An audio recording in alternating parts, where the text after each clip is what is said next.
where we start off at, right? And I'll just do what I'm doing as we go along. I'll explain what I'm doing. And I might pop in a question or two. Yeah. So I'm keeping it on the roll basically.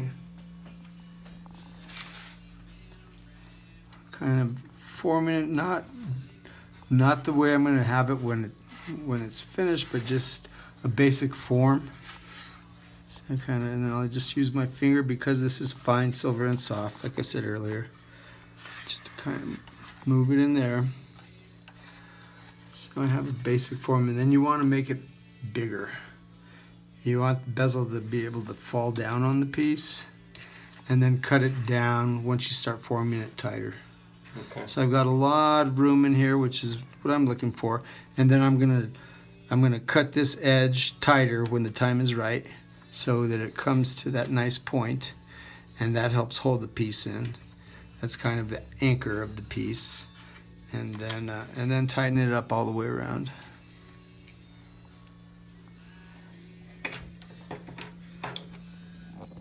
So I'm taking these shears. And then I take my plastic pliers so that it doesn't mar the metal. They have a plastic coating. These are great. And then just kind of straighten this out. I know I'm going to have to cut it because I intentionally did it larger. So, okay.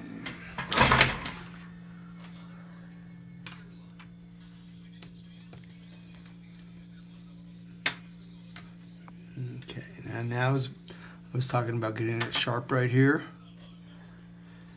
Okay, so I got that edge a little sharper, and then I'm going to cut the corner so that it's a sharper corner.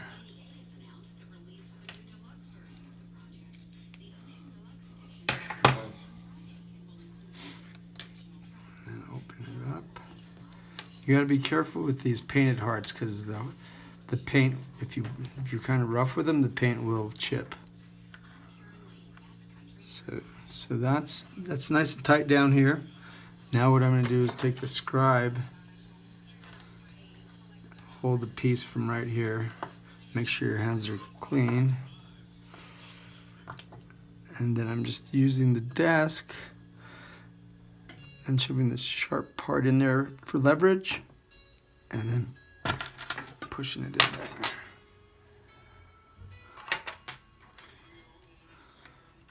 See how I sharpened it up on top? Okay. So now I straighten things up. Because when you solder, you want both of these edges to be as close as possible to each other so the solder joint is nice and tight.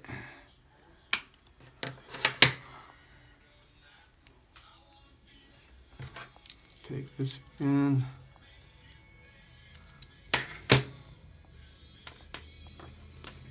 Cool, coming together. So that's what I'm looking, a little at a time. You just cut it down. You don't want to try to overcut it because then you can't get it back. If you undercut it, you can just work it down slowly. You know, so you know you're not jumping the gun and having to start over. You just little cuts at a time. That's getting close, I know that. See how it's coming together up here? Right here. That's about where I want it. So I'm going to pull these together. It doesn't matter whether it gets out of shape because once it's soldered, then I'm able to shape it again.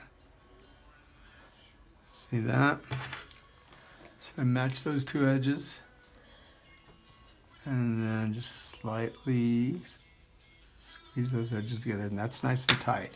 So then I'm going to be able to solder this joint here and then form it. Okay, that's